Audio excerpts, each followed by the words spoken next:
Nueva edición de Todo Agro TV. Esta vez nos enfocamos en la cosecha gruesa. Verán ustedes que el avance de la cosecha en el centro de la provincia de Córdoba va creciendo día a día. Y vamos a hablar de soja, vamos a hablar de maíz y también de alfalfa, porque estamos también de cara a la siembra de este popular cultivo forrajero. Todo esto en esta edición de Todo Agro TV.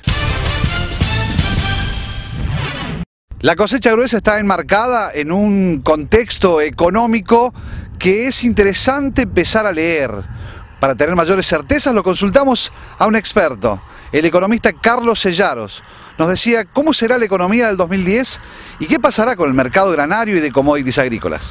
Lo que uno está percibiendo es un proceso de recuperación productiva con respecto a la recesión del 2009. Por la confluencia de dos factores muy fuertes. El primero es la propia recuperación de la economía mundial, que está saliendo lentamente a flote después de la crisis que vivió el último año y medio. Y en segundo lugar, la recuperación productiva del sector agropecuario vía mejoramiento climático, que están generando una recuperación productiva. Cuando decimos la economía mundial se está recuperando y eso está afectando también y ayudando a la economía argentina, pensemos en el sector automotriz, por ejemplo, donde las empresas fabricantes de autos están trabajando a full, y el 70% de la producción va a Brasil, que es una economía que se está recuperando de la crisis. Esos elementos son los que están confluyendo al proceso de recuperación que está visto por la mayor parte de los analistas como una recuperación de la economía en torno al 4% en el nivel de actividad económica. Y hay que decir que a pesar de todos los cortocircuitos y los conflictos políticos, la economía argentina está en un proceso de recuperación. Traumático, por supuesto, con alta inflación, con muchos problemas sociales y con una alta conflictividad política, pero el proceso de recuperación es visible mirándolo con respecto a la recesión del 2009. Estamos a la puerta de una nueva campaña triguera. ¿Qué puede esperarse? Bueno, la visión que yo tengo de cara a la próxima campaña, pasa por tres factores que me parece importante rescatar. La primera, que veo un mejor contexto internacional de precios. Esto tiene que ver con que la economía mundial se está recuperando, lentamente pero se recupera, y que la oferta vinculada con esta campaña última es una oferta con problemas, porque ha tenido problemas Argentina, pero también los tuvo Australia y Canadá. Y eso obviamente va a impactar sobre el escenario de los negocios en la próxima campaña, porque está generando un proceso de disminución de los niveles de stock a nivel internacional. Este es el primer factor. El segundo factor característico me parece tiene que ver con que va a haber un aumento de la producción en la Argentina. Yo sé que esto es bastante controvertido en términos de debate político, etcétera, etcétera, pero ¿por qué la Argentina tuvo una baja producción de trigo en la última campaña? Uno podría decir porque los productores estaban enojados con el gobierno, lo cual es cierto, pero también porque no había humedad en el perfil al momento de sembrar, lo cual también es cierto, y creo que la mayor parte de los productores no sembró porque no tenía humedad en el perfil, además de estar enojados con el gobierno. Y cuando miro el proceso climático estamos viendo un otoño húmedo. Por lo tanto está claro que va a haber humedad en el perfil y por lo tanto creo que va a haber varios millones de toneladas más de trigo en la próxima campaña. Y esto conduce al tercer punto de análisis, que es que percibo que si va a haber más trigo en la Argentina en la próxima campaña, mi impresión es que el gobierno va a tener una mayor flexibilidad en relación a la negociación con las entidades gremiales y va a abrir progresivamente el mercado para las exportaciones, especialmente con respecto a Brasil, donde hay compromisos políticos asumidos. Te pido sintéticamente una mirada sobre el sector ganadero, que parece estar recalentado por estos días, y puntualmente sobre el sector lechero.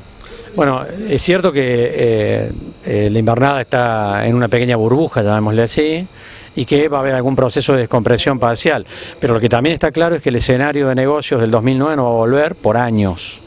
¿Por qué? Porque hay un cambio estructural que tiene que ver con todos los problemas que ha tenido el sector en términos de la caída de los niveles de preñez, en términos de los niveles de parición que se perciben en este año.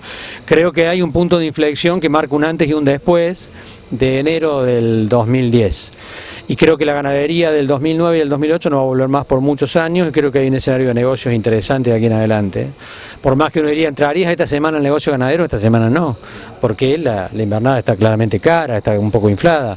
Pero creo que el negocio va a tener otro perfil de aquí en adelante durante los próximos años, porque los niveles de oferta de carne vacuna en la Argentina no pueden volver a los niveles del 2009. Y en leche mi impresión es esta, creo que hay un mercado internacional que está relativamente bien, que está también mejorando, y creo que la demanda interna está dinámica, está en una situación buena, propia del proceso de recuperación que está teniendo el consumo en la Argentina. O sea que tenemos una demanda que está traccionando con una oferta que tiene problemas, una oferta de leche que tiene problemas, y eso está mostrando también un escenario mejor obviamente que el del año pasado, y un escenario donde me parece que hay que mirar el negocio con algún optimismo. Si hablamos de cultivos populares en la zona de Villa María y en la cuenca central de la provincia de Santa Fe, sin dudas tenemos que hablar de alfalfa, un cultivo que sigue mandando en los esquemas de producción de carne y leche en la República Argentina, pero que presenta problemas de persistencia. ¿Por qué? Le trasladamos el interrogante a el ingeniero Juan Luz, gerente general de GAP. El tema de persistencia es un tema que nunca deja de estar en la picota de discusión en alfalfa. En primera instancia, el foco principal de la charla hoy en Rafaela fue la de tratar de lograr las máximas productividades y persistencias posibles, o al menos las buscadas, en el cultivo de alfalfa. En términos generales yo te diría que para poder lograr o aspirar a buenas productividades y a buenas persistencias hay que tomar en cuenta 2 o 3 cosas. Yo lo focalizo en 3 factores principales. Primero es el potencial varietal, en segunda instancia es el potencial del ambiente y en tercera instancia el manejo.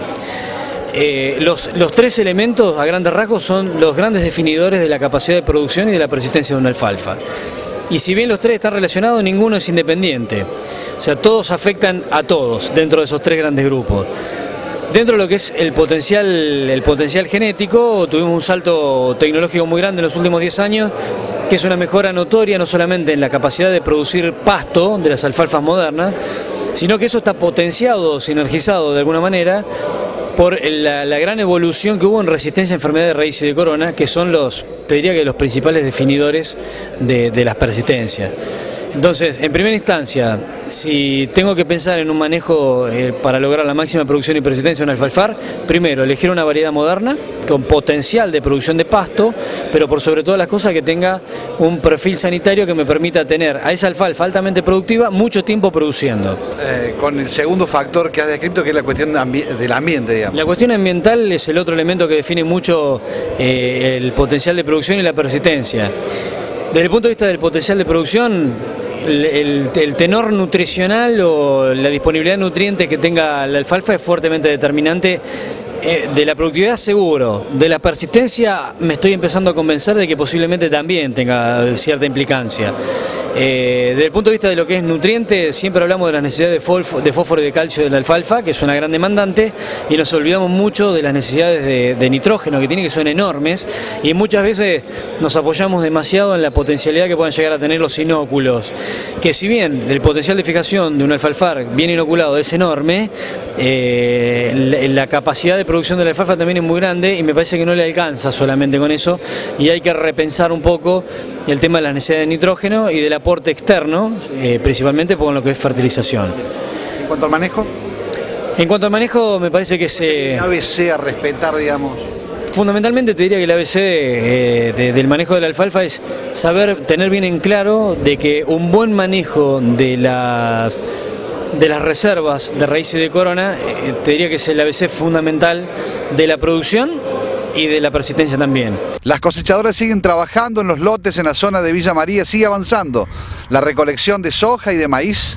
Nosotros vamos a un corte, ya venimos. Valentín Caón, distribuidor YPF, lubricantes y combustibles, bolsas para silo, agroquímicos, fertilizantes, nutrición vegetal, teléfono 0353 452 0848.